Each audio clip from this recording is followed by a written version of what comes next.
Alors. Passons au morceau du live. Au morceau qui est une de mes grosses attentes cinéma en 2025 et du coup 2026. Une de mes plus grosses attentes venant d'un de mes réalisateurs préférés. Le dernier film de Mamoru Hosoda, Scarlett et l'éternité, sorti mercredi dernier ou mercredi d'avant, mercredi dernier je crois, qui raconte l'histoire de Scarlett.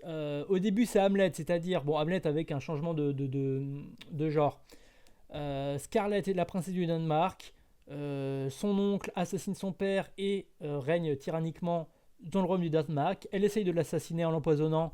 Elle se foire et elle se retrouve à être empoisonnée elle-même et à errer dans une sorte de purgatoire où où sont tous les gens, soldats morts de la violence quoi. C'est globalement tous ceux qui errent dans Dark Souls, globalement c'est Dark Souls, tous ceux qui errent là-dedans sont des gens qui sont morts par la violence, par la guerre la main de l'homme quoi. La particularité de ce film là, on m'annonce le nouveau soda, j'arrive, c'est un spectacle de Monsieur Fraise. Qu'est-ce que tu racontes? C'est un film qui est vraiment violent. C'est le Osoda le plus violent et c'est même le seul Osoda qui est vraiment sombre. Genre vraiment le début du film est hardcore. Et vraiment sombre et va vraiment dans la violence et la haine des personnages envers les uns et vers les autres et la violence graphique. C'est très particulier de voir Osoda dans ce registre-là.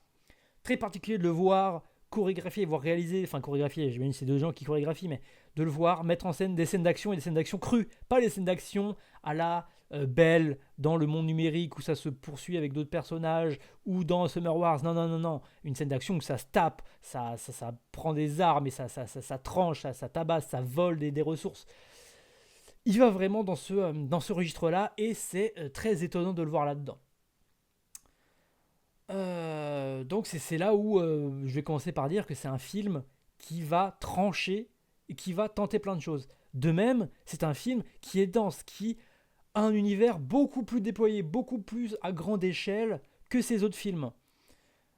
Aussi, c'est vraiment une sorte d'odyssée, ouais, une odyssée grecque un peu, tu vois, homérienne, c'est ça le terme, je crois, qui à la frontière du réel, de la vie, de la mort et des époques, parce que tu vois des soldats de toutes les époques, sauf une, et c'est pour moi le problème du film, mais bon, j'irai après sur les problèmes, qu'il y en a beaucoup de ce film, qui crée en fait une sorte ouais, d'odyssée de la guerre, en fait, une sorte de canevas de l'horreur de la guerre, des déplacements de population, des bombardements, de la mort, de la haine, et essayer de trouver un ancrage émotionnel là-dedans, notamment symbolisé par la caravane et un personnage qui dit notamment, mais justement, c'est plus tu te fais trahir, plus tu découvres la violence, que tu as encore plus besoin de te reposer sur les autres.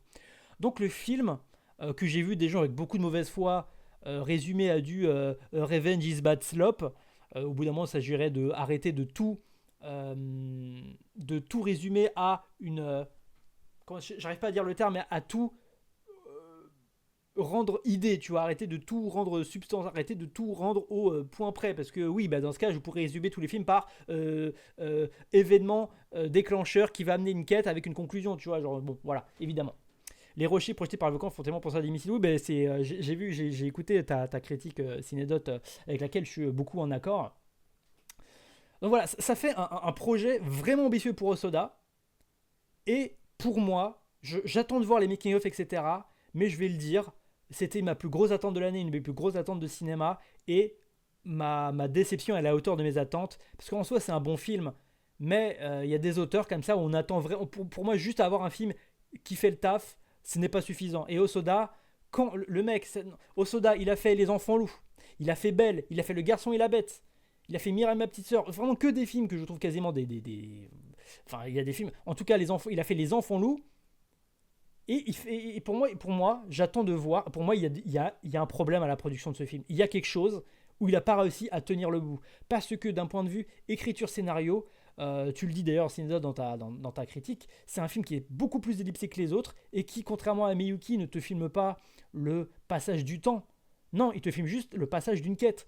Et quand ça inclut des enjeux politiques, un univers fantastique, bizarre à appréhender, un mélange de temporalité et une quête aussi dans le micro, c'est-à-dire essayer de trouver de la nourriture, essayer de se battre, etc., tel enchaînement, au bout d'un moment, le film botte en touche.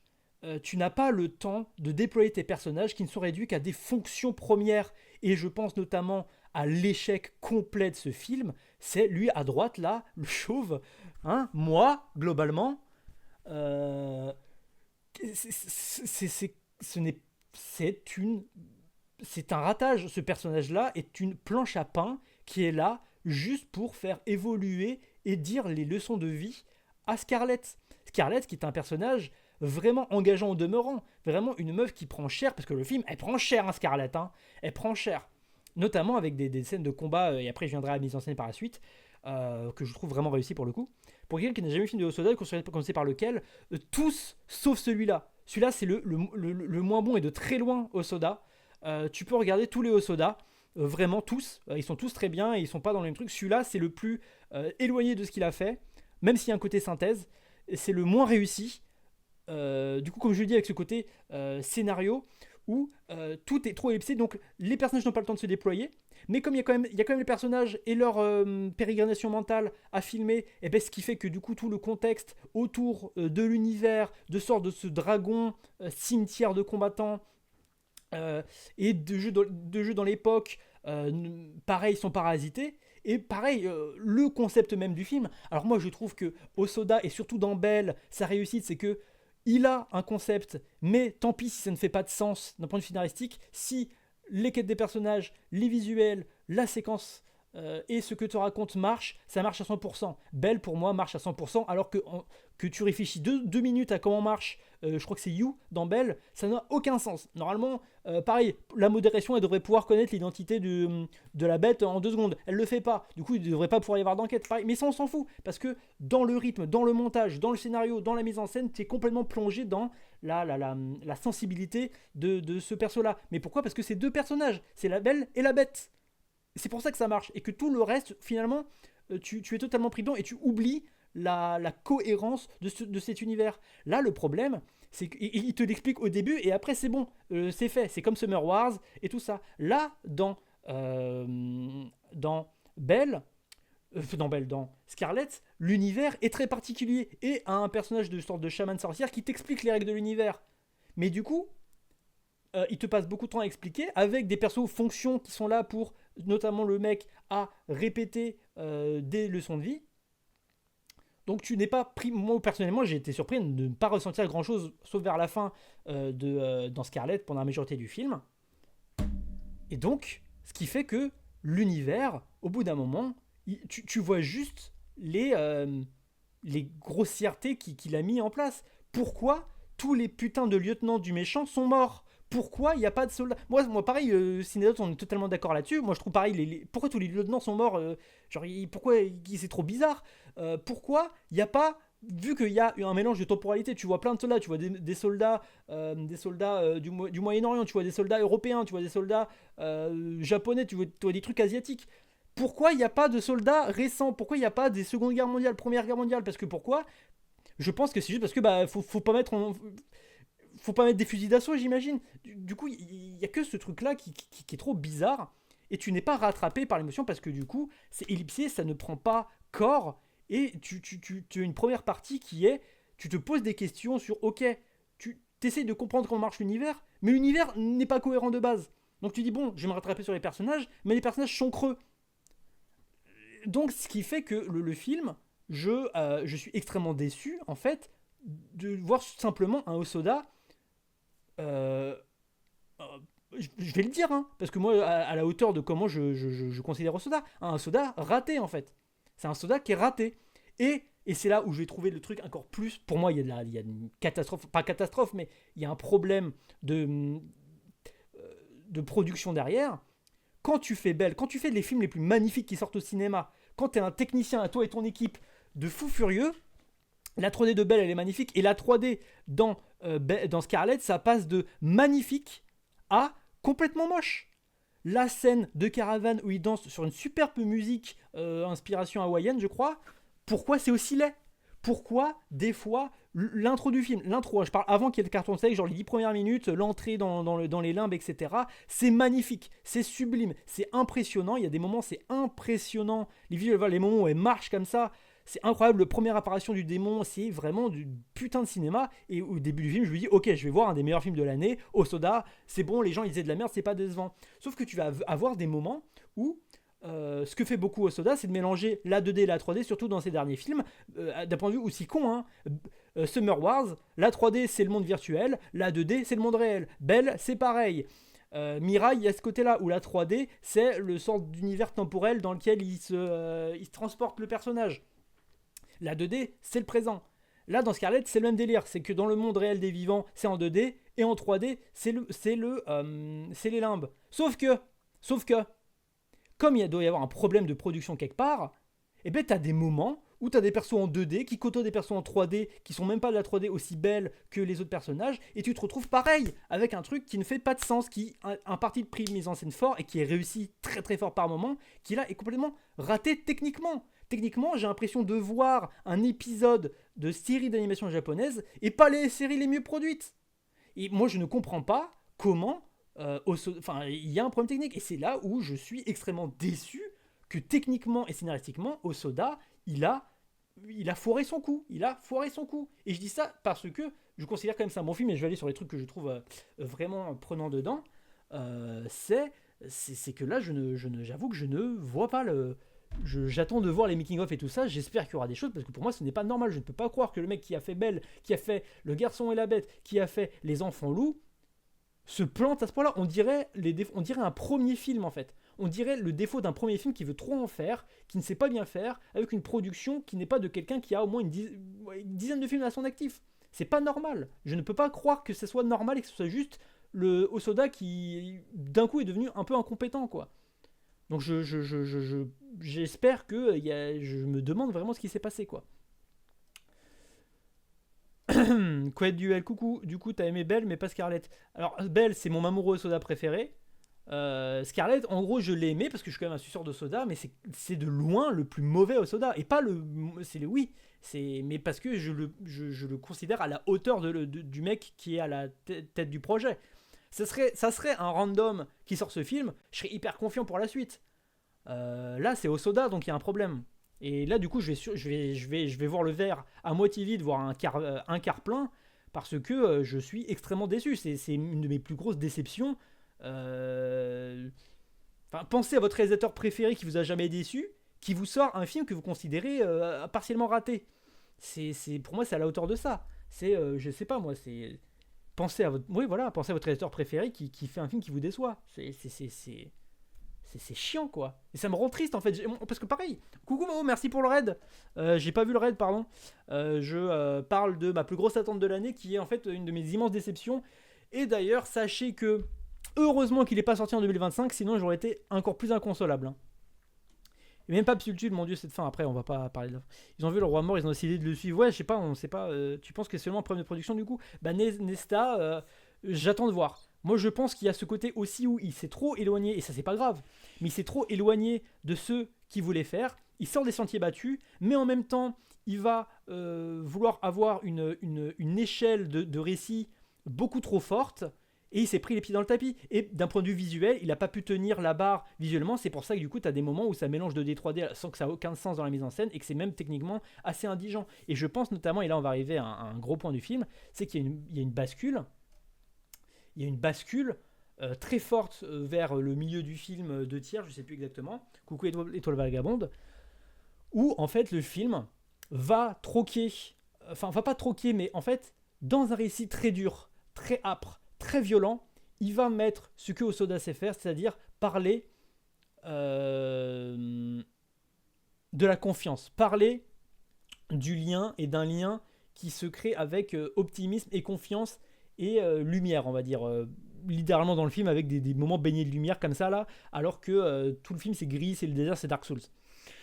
Ou même quand il y a de la lumière, c'est une lumière orange bizarre, d'aube de soleil qui se couche quoi. Enfin c'est un film qui est quand même assez sombre la plupart du temps, même quand c'est lumineux. Et il y a une bascule où tu vas voir le côté du personnage du coup qui est joué par l'infirmier, qui est la planche à pain là, qui est un infirmier qui vient du coup du monde contemporain. Et sa bascule va se faire ici, et c'est là où le film, je le vois et je me dis, ok, je vais, enfin je vois où est-ce que Osoda veut aller avec ce récit-là, où en fait il va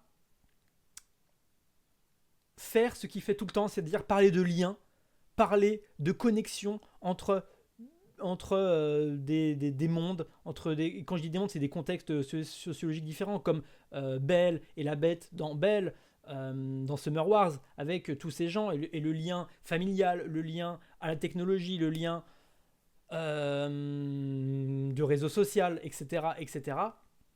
Et là, ça va être un lien qui va se jouer sur le temps très éloigné, et le lien, la vie, la mort, le temps passé, le temps futur, et ces liens, et tout part d'un lien familial, c'est-à-dire le frère qui tue, l'oncle qui tue le père, et elle qui veut tuer l'oncle, donc un lien familial brisé, venant d'une lignée de royauté brisée, qui vont essayer qui même à travers une autre frontière, de briser, et c'est là que l'infirmier vient, infirmier d'un point de vue assez poussif, hein, infirmier qui vient pour soigner littéralement. Il va soigner les blessures de Scarlett, mais pas que les blessures physiques, les blessures mentales aussi. D'un monde où justement Scarlett vient de la pièce d'Hamlet, du coup. Je ne connais pas la pièce d'Hamlet de base, donc je ne sais pas à quel moment le film s'éloigne. Hein. Je crois que c'est le début, et après, dès qu'elle est dans l'ère des morts, c'est autre chose que Hamlet, quoi. Elle vient du coup même d'un régime d'histoire, de la pièce shakespearienne, différente, tragique, violente. Je crois qu'Hamlet, c'est la pièce la plus violente de Shakespeare, d'ailleurs, il me semble. Et elle va côtoyer un personnage qui vit dans un monde... Bon, c'est le Japon, hein, notre monde d'aujourd'hui n'est pas un monde en paix du tout. Mais le Japon fait partie des pays de puissance mondiale où il n'y a pas de conflit comme le vit celle de Scarlett. Et donc c'est quelqu'un qui en plus est optimiste dans la vie, son métier c'est de soigner, et va apprendre en fait à voir la lumière, apprendre à voir même la naïveté, mais une candeur et une naïveté qu'elle avait perdue, et qu'elle va essayer de retrouver. Et c'est illustré en fait par un passage, on ne sait pas si c'est un vrai passage concret où elle a une vision du futur, ou si c'est quelque chose de plus fantasmé, mais elle va projeter en fait comment l'époque, le registre d'histoire, le registre dans lequel elle a grandi, va se concrétiser aujourd'hui. Et ce qu'elle voit, c'est une comédie musicale avec une musique que je trouve magnifique dans une ville type Shibuya, quoi. Et avec un moment qui dure, avec une mise en scène en plan. Et puis c'est ce que j'aime beaucoup avec Osoda, c'est qu'il va des fois filmer les choses comme s'il y avait vraiment une caméra vraiment présente, et utiliser l'animation pour exacerber l'acting du personnage, ou exacerber la fixité pour déployer l'animation, notamment la scène de confession dans Belle, qui est une sorte de plan séquence totalement fixe de 3-4 minutes, qui est super drôle, qui est vraiment superbe. Et il va filmer pareil plusieurs moments dans Belle, et notamment ces moments comédie musicale, ce moment La La Land, qui va aux antipodes de tout ce qu'on a vu autour du film. Et là, ok, je vois, tu veux me faire une connexion sur la façon de voir le monde, et sur une niaiverie qui va essayer de sauver, en tout cas ton âme, si ce n'est pas les autres, quoi. Et qu'il faut quand même essayer de cultiver ça. Et de se rappeler le moment un peu cliché qu'il y a au tout début du film, c'est-à-dire la vie heureuse avec ton père. Et donc c'est ce film-là qui va gérer toutes ces ambiances-là, toutes ces frontières-là, toutes ces choses-là. Mais ça, c'est magnifique. Mais pareil, c'est-à-dire que là, pour une fois où en termes de scénario et d'histoire, ça me chope, même émotionnellement, ça me chope, et bien cette scène-là, techniquement, elle est dégueulasse. Et ça, c'est ça qui me casse encore plus les couilles avec ce film, c'est que techniquement, la scène, c'est moche. C'est moche. Et du coup, la mise en scène fixe qui va te mettre en premier plan les mouvements des personnages et Travelling, tu vois juste des PNJ baveux, mal texturés, qui dansent. Et du coup, ça me rend la scène gênante en fait, alors que je la trouve géniale sur le papier. Pareil, En termes de modèle de personnage, Scarlett est super expressive, super bien texturée, super belle. Et le personnage à côté, vu qu'il a un chara design de merde en plus, il est plus lisse. Et les autres persos qu'elle côtoie aussi le sont. Et ça me sort du film aussi. Et ce qui fait que pendant tout le film, j'ai vu un truc qui a des super belles idées. Pareil, c'est une sorte d'immense exode pour passer d'une frontière à une autre, en prévoyant un monde meilleur. Il y a des moments forts comme ça. Mais, du coup, le film, dans des moments précis, isolés du reste, je le trouve très fort. Mais dans un tout, dans une constance, le film ne marche pas, ne s'embrique pas bien, n'est pas, n'a pas de continuum que je trouve ni cohérent, ni réussi. Et ce qui fait que les soubresauts d'optimisme, de candeur trop naïfs, mais une naïveté qui est plus salvatrice que la haine aveugle qu'elle porte à son oncle, pour des raisons légitimes, ça n'amène pas quand même à quelque chose qui, pendant 1h40, 1h50, ça ne matche pas. Et c'est là où je suis extrêmement déçu, parce que la mise en scène, au-delà de ça, au Soda, il la maîtrise. Notamment au début, il y a beaucoup de combats au début. J'adore la chorégraphie et le son design des combats. C'est-à-dire que ça va être beaucoup, des fois des plans fixes et des longs plans où ça va être Scarlett qui va se faire 3v1, enfin qui va 3v1 les gens. Et du coup, ça va être quelque chose d'assez de close combat, quoi, de combat au corps à corps, où tu vas ressentir l'impact des coups. Quand à un moment au tout début du film, elle se fait, elle se prend un coup là, un coup dans un truc en métal, et tu vois qu'elle commence un peu à s'étouffer et qu'elle se roule dans le sol avec le sound design, etc., ces bruits, le fait qu'elle est vraiment sale tout le temps, qu'elle est vénère, des fois elle abandonne la vie à un moment où elle pense être morte. Elle passe son temps à chouiner, mais après c'est normal, elle a une vie horrible, donc c'est normal qu'elle chouine, quoi. Parce qu'elle a une vie dure et des fois elle se ressaisit, mais elle est aveugle. Le début est un peu répétitif, mais les scènes en elles-mêmes, toujours, je les trouve vraiment bien chorégraphiées, vraiment efficaces dans la mise en scène des combats et la mise en scène des moments où, pareil, tu vas voir. Moi, j'ai beaucoup pensé encore à Laurence d'Arabie, où tu vas voir des soldats au loin voler des gens, voler une caravane. Moi, j'ai pensé à ce magnifique panoramique de Laurence d'Arabie, vraiment magnifique, où tu vas voir des gens au loin en exode, ou des soldats, je sais plus exactement, qui panotent à travers des ruines. Il y a ce côté-là dans Scarlett qui marche vraiment bien. Mais des éléments isolés au sein d'un film qui tente plein de trucs et qui n'est pas abouti complètement ni techniquement, ni scénaristiquement, et ce qui fait que c'est une immense déception. Voilà. Mais là, c'est ma déception qui parle, parce qu'en soi, je pourrais mettre un peu d'eau dans mon vin, et que quand même, bon voilà, les moments visuellement où c'est beau, c'est magnifique, c'est absolument sublime. Le film est quand même touchant sur ce parcours de personnage. Il y a des très belles scènes, la musique est superbe, ce moment-là est super. Mais non, c'est clairement une sortie de parcours pour Osoda. J'attends de voir le making-of, j'attends de voir ce qui pourrait y avoir autour de ça. Mais pour moi, pour moi le pari est extrêmement décevant. Et du coup, tous ces trucs-là font que j'ai pas pu émotionnellement me faire avoir, quand bien même j'ai quand même été ému à certains moments. Le moment La La Land, quand même, je le trouvais moche et gênant. Le geste, je l'ai trouvé beau. La séquence de fin, qui est vraiment ultra niais, hein. La scène de fin, une sorte de gros discours proclamé, ultra niais. Je le trouve beau, pourquoi? Parce que tu vois tout ça, tu dis oui, c'est niais, c'est candide. Mais le peuple décide quand même de l'écouter et de lui faire confiance. Donc ça, c'est beau malgré tout. Mais non,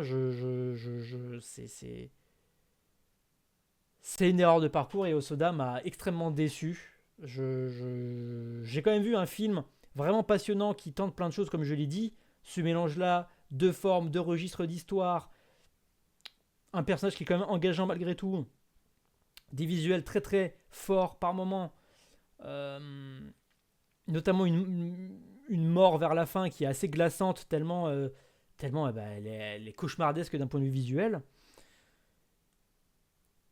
Ça m'a pas suffi, quoi. Ça m'a pas suffi, j'ai été extrêmement déçu, et voilà, quoi. Voilà. mon avis sur Scarlett, que je recommande malgré tout. Hein. Je veux dire, ça tente plein de choses. Et quand on connaît Osoda, c'est intéressant de voir tout ce qu'il essaye de mettre et tous les pas de côté qu'il fait aussi. Mais les pas de côté, il s'agirait de le retranscrire dans un scénario abouti et une mise en scène qui l'est techniquement de A à Z. Pas de A à D, puis de G à H, quoi.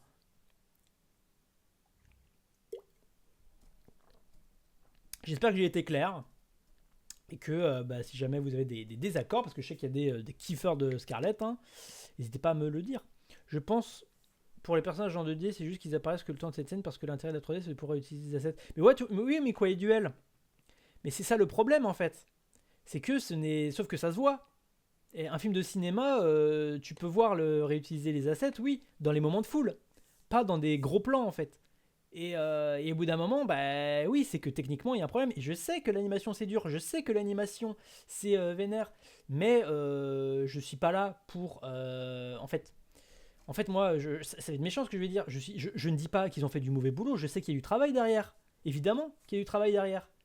Maintenant, le résultat, je regarde le résultat.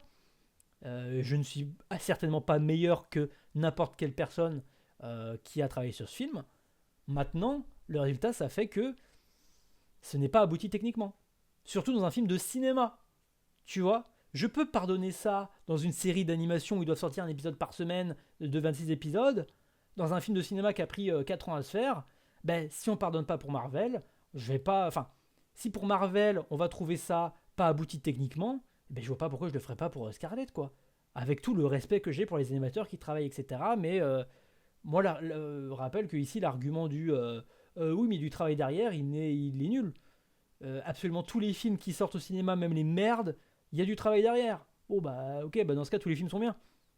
Non, non, non, le côté de D3D, ça, je vois totalement pourquoi c'est que c'est trop ambitieux, ça n'a pas été tenu. Il a peut-être fallu faire les choses différemment. Ça, du coup, d'un point de vue mise en scène, pareil, la cohérence. Moi, je suis pas un Jean-Michel Cohérence, mais quand tu ne me rattrapes par nulle part et que je ne vois que les erreurs techniques, les soucis d'écriture et l'incohérence globale de l'œuvre, je ne peux qu'être déçu, surtout quand j'ai une attente immense. Mais et puis en plus, vraiment, le début parle vraiment bien. Je partais pour voir le, euh, un des meilleurs films de l'année, vraiment. Je partais pour sucer, je partais pas pour être aigri. Je partais pour sucer, je partais pour me dire, ok, les avant-premières disent de la merde, les gens disent de la merde. Alors je trouve quand même que quand je vois des reviews Letterboxd, quand je vois des gens qui ont vraiment pas aimé le film, comment ils en parlent, je les trouve extrêmement de mauvaise foi et ils me saoulent aussi. Mais voilà, je partais pour aimer, je partais pour sucer. J'essaie d'être honnête intellectuellement quand je parle de cinéma. Je trouve que c'est dans la carrière d'Osoda, c'est un caillou dans la chaussure. Voilà. Et si vous connaissez pas Osoda, après j'ai un pote qui l'a vu et qui a aimé. Tant mieux pour lui. Moi, je peux décemment pas recommander ça comme premier Osoda. Vraiment, je vous conseille même d'éviter de le regarder si vous connaissez pas. Parce que voilà, tout le reste vaut le coup. En tête de liste quand même, Ame Yuki. Mais sinon, voilà. Le problème avec Osoda, c'est depuis le départ de ses scénaristes, on dirait qu'il tente de recréer le même effet qu'avaient eu les enfants loups. Bah, je sais qu'il y a ces scénaristes qui s'est barré, mais Belle et Mirai, moi j'ai trouvé ça magnifique. Hein. Donc pour moi, c'est vraiment. Pour moi, c'est pour ça que je suis persuadé qu'il y a aussi du fait qu'il s'est pris les pieds dans le tapis, mais c'est que c'est un projet trop ambitieux pour lui. Ou en tout cas, ce projet a été trop ambitieux à un moment. Il y a eu des couacs sur la production du film. Il y a quelque chose qui s'est mal passé. Je peux pas croire que c'est juste de l'incompétence. Et je refuse de le croire. Osoda a fait trop de chefs-d'œuvre pour que ça soit de l'incompétence à ce point-là. Le dragon qui est juste là pour Aura Farm. Bah ouais, même si par contre, ok, c'est littéralement Deus Ex Machina qui arrive à plein de moments, à des moments assez grossiers d'ailleurs.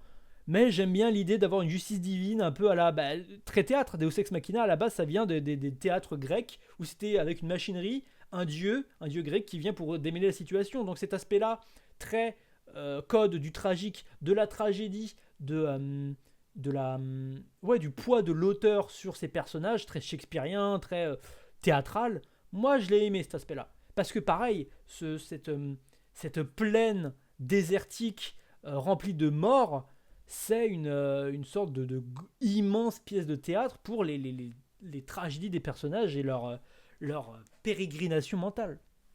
La scène de fin, il y avait eu des rires dans ma salle pour l'avant-première. Bon, de là à rigoler, faut être un peu un connard quand même. Le daron de Scarlett, il a un petit air du baron du 6ème film de One Piece. Ouais, bah après voilà, c'est le car design de Hosoda. Je veux dire, il y a des persos qui se ressemblent. Oui, forcément, quand tu fais 10 films, t'as des persos qui se ressemblent. Hein. Il y a Scarlett, c'est Belle dans Belle, quoi. Enfin, dans la version de You, quoi. Ruby a dit que le design de Lily dans Baron Matsuri, c'est un tacle à Murakami avec Soda venait de collaborer avec une pub pour Louis Vuitton.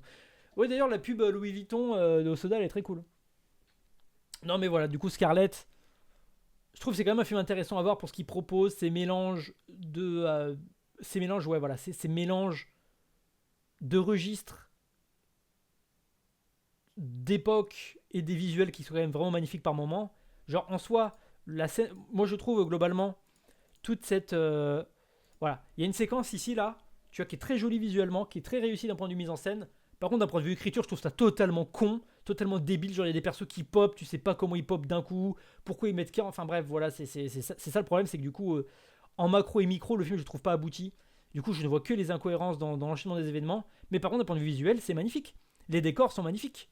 Certains visuellement sont sublimes. L'expressivité de Belle, elle est incroyable. Il y a eu le droit à une VF finalement. Ouais, il y a une VF. Parce que je l'ai vu au cinéma hein, en VO. Mais il est déjà disponible sur internet en VF. Donc parce que c'est un film que j'ai envie de revoir quand même. Faut vraiment que je revoie ce film en sachant maintenant ce que c'est. En VF du coup. Parce que globalement j'ai vu tout le Soda en VF et je trouve toutes les VF magnifiques. La VF de Belle qui est sublime.